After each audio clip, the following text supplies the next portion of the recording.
હળવદમાં પિયત પાણીને લઈ અને ખેડૂતમાં આક્રોશ જોવા મળ્યો છે। હાલ અત્યારે આપણને બધાને ખબર જ છે કે ગુજરાતની અંદર હજી સત્તાવાર ચોમાસું જે છે તે નથી બેઠું। અત્યારે કોક વિસ્તારની અંદર વરસાદ પડશે પણ એટલો બધો પૂરતો વરસાદ નથી પડતો જેટલો ખેડૂતને જોઈતો હોય છે। તેને લઈને જે તળાવ છે, જે વાવ છે, જે ડેમ છે, તે બધા જ અત્યારે ખાલીખમ પડ્યા છે અને ખેડૂતને અત્યારે વાવણીનો સમય છે અને વાવણીના સમયે પાણી જે છે તે ખેતરની અંદર નથી મળતું।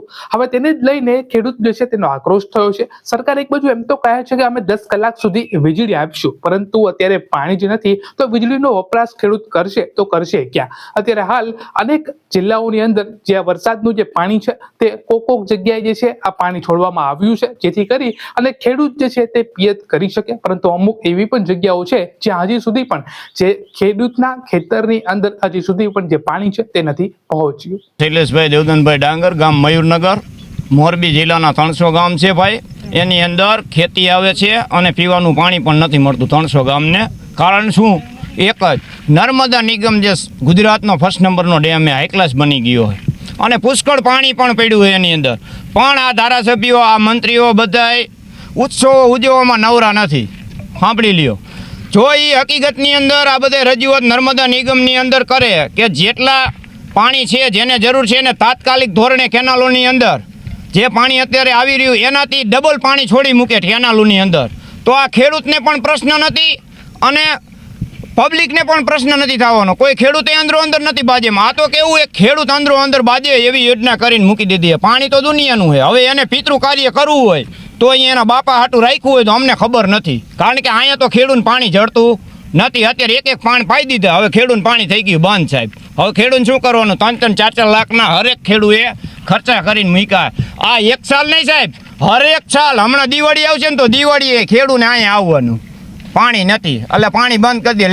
લેવલ અહીંયા નો થાય, લેવલ નર્મદા નિગમ આપણો મેન રહ્યો ને અહીંયાથી પાણી વધારે છોડો સાહેબો। ધારાસભ્યો, કૃષિ મંત્રીને કહું તમારા મીડિયાના માધ્યમથી, તાત્કાલિક ધોરણે તમે કેનાલની અંદર પાણી ડબલ કરી નાખો, પાણી છોડો તો આ ખેડૂતનો પાક અત્યારે એક પાણી તમે બંધ કરી દીધો છે તો એ બંધ ન થાય અને જેથી કરીને તાત્કાલિક ધોરણે આ ડેમ ભરાઈ જાય, પીવાના પાણીની સમસ્યા ન થાય પબ્લિકને અને ખેડૂતને પણ સમસ્યા ન થાય। તાત્કાલિક ધોરણે તમે ડબલ પાણી છોડો। નર્મદા નિગમની અંદર પાણી પુષ્કળ પડ્યું છે, શું કામ તમે રાખો? કારણ તમને ગાંધીનગર મળવા આવે ખેડૂત, આવે અહીંયા આવેદન દેવા આવે, પછી તમારે પાણી છોડવાનું। એક બાજુ તમે એમ કહો કે અમારે વિકાસ કરવો હોય, શેનો વિકાસ તમારે કરવો હોય? માણા મારવાનો કે મોલ મારવાનો? બધો મારવાનો વિકાસ કરવો હોય તમે? આ ડેમના તળિયા ખાલી પડ્યા, નર્મદા નિગમની અંદર પાણી કેટલું છે?